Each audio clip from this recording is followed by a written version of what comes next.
avec Invino Sud Radio, avec maintenant Olivier Coste du domaine Montrose. Nous sommes dans le Languedoc. Bonjour Olivier, bonne année alors. Bonjour, merci, bonne année à vous. Qu'est-ce qu'on peut vous souhaiter là pour ce millésime 2026 là, On peut nous souhaiter une année ensoleillée et une consommation en hausse en 2026, ce serait pas mal.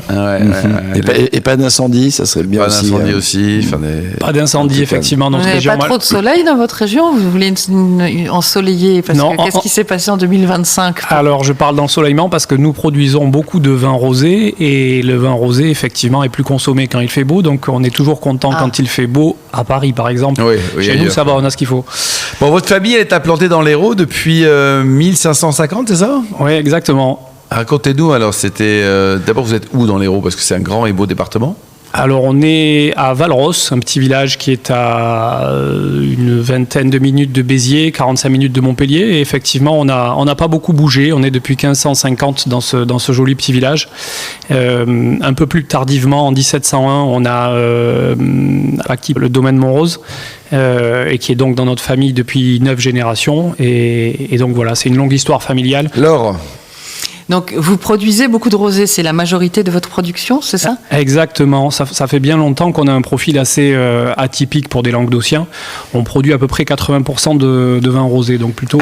c'est très provençal comme pourcentage. Oui, c'est ça. Tout à fait. En fait, mon père a initié cette démarche quand il a repris la propriété auprès de son père à lui en 1995. C'était très original à ce moment-là. C'était très précurseur à cette époque-là. On peut dire qu'il a eu plutôt le nez creux puisque le marché des vins rosés s'est extrêmement développé, explosé depuis 30 ans.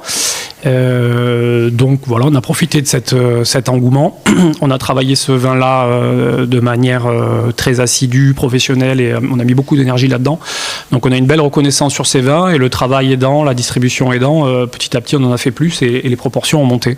Et expliquez-nous alors, parce qu'on pense le rosé dès la vigne, c'est-à-dire que vous avez depuis votre père replanté des cépages pour particulièrement faire du rosé. Quels sont les cépages pour vous qui sont les plus propices à ce vin? Alors pour moi, les meilleurs cépages pour faire du rosé, que ce soit en Languedoc ou en Provence, on les partage. Ce sont les grenaches, ce sont les cinsault, essentiellement ces deux-là. D'ailleurs, le grenache, c'est le roi des cépages pour faire des rosés. Après, on peut l'agrémenter grenache noir avec un peu de grenache gris, de grenache blanc.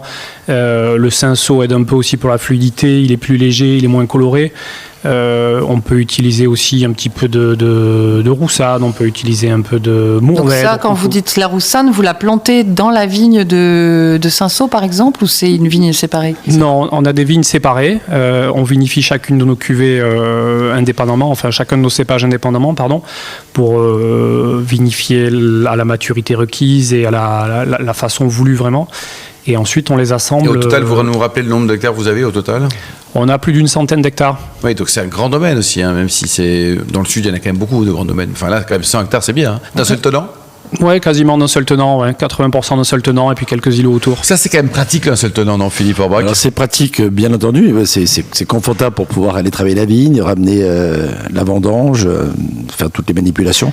Après, ça peut être aussi ses limites en cas de problème de gel, par exemple, ou d'intempérie, ou d'incendie, enfin, etc. Si c'est tout rassemblé au même endroit, on peut tout perdre aussi, quoi. Donc, il y a le pour et le contre, comme toujours. Ça permet d'avoir une unité géologique, une unité climatologique. C'est pas mal, le style de la maison, parce que là vous avez toutes les cartes en main. En même temps, sur 100 hectares, on peut avoir quand même des nuances. Et heureusement. J'imagine. Oui, tout à fait. Nous, on a la chance d'avoir 3 terroirs principaux, dont un qui est assez spécifique et dont on est très fier. C'est un terroir volcanique.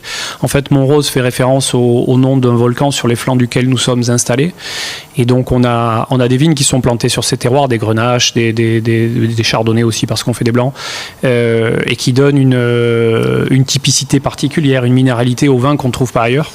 Donc, on a ce type de terroir-là. Après, on a des terroirs un peu plus classiques, argilo-calcaires, et puis quelque chose de très spécifique à notre appellation, ce sont des cailloutis villafranchiens, c'est des espèces de petits cailloux, le même genre que ce qu'on peut avoir à Châteauneuf-du-Pape, sauf qu'à Châteauneuf ils sont ronds et gros. Chez nous ils ont été roulés durant des temps anciens sur des centaines de kilomètres, donc c'est la même composition mais en beaucoup plus petit. En beaucoup plus petit. Laure? Et donc, pour regarder la fraîcheur des rosés, est-ce que vous êtes un peu en altitude? Comment est-ce qu'on choisit l'exposition des vignes qui vont faire du rosé? Parce que le degré, la fraîcheur sont des quêtes, j'imagine, pour vous.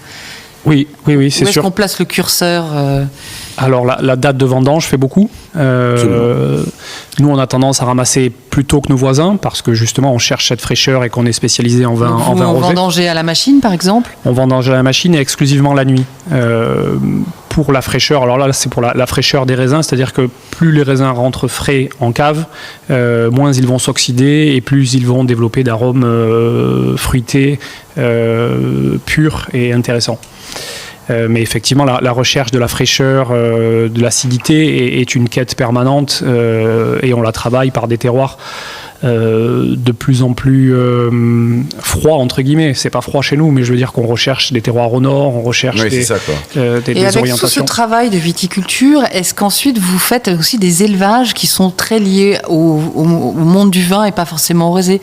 Parce que maintenant, on essaye de produire aussi des rosés qui... De garde. Est-ce que vous élevez quelques rosés en fût Oui. En amphore En amphore, non, mais on a une cuvée principale, Domaine Montrose Rosé classique, qui elle est 100% en cuve inox, donc c'est vraiment la pureté du fruit.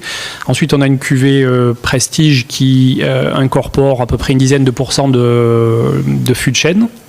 Et on a une cuvée 1701 qui est une cuvée plus gastronomique, qui elle est à 30-40% à peu près d'élevage. Et ça peut vieillir alors un rosé, parce que dans l'esprit, dans l'imaginaire des gens, c'est à déguster dans les 2 années, puis après poubelle, quoi. Donc est-ce que c'est une erreur? Tout dépend de la façon dont on l'a construit. Pour la cuvée dont je vous parlais, 1701 par exemple, qui est élevée à 40% avec des fûts, c'est des raisins qui ont plus de concentration, c'est des élevages plus longs.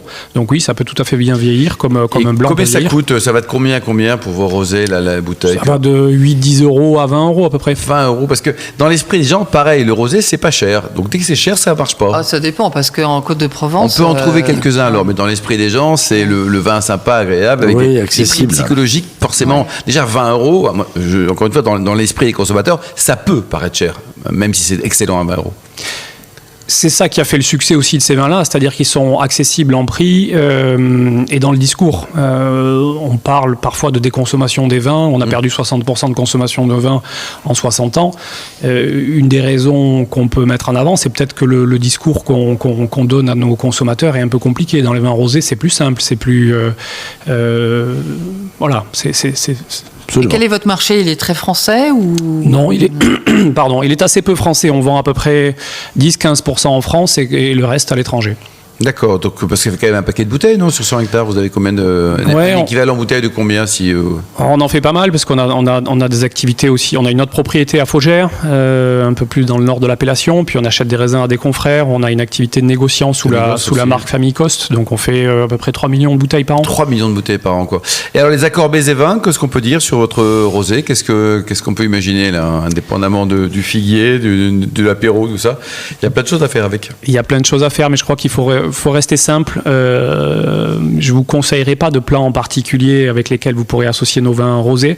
Je vous conseillerais surtout des gens. Des gens. Les vins rosés, c'est la spontanéité, c'est le plaisir, c'est le partage, exactement.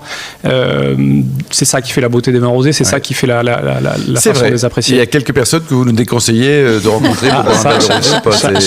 Libre à chacun de choisir. Ça peut nous intéresser aussi. Bon, en tout cas, super. Vous avez un site internet, une adresse? Oui, vous pouvez nous suivre sur les réseaux ou sur internet au domaine-montrose.com. Merci beaucoup Olivier Coste et Laure Gasparotto. Merci également donc à Marc Perrin, Philippe Forbach ainsi qu'aux millions d'amateurs de vin qui nous écoutent chaque week-end. Un clin d'œil à Emma qui a préparé cette émission ainsi qu'à l'ensemble de l'équipe technique. Fin de ce numéro d'InVino Sud Radio.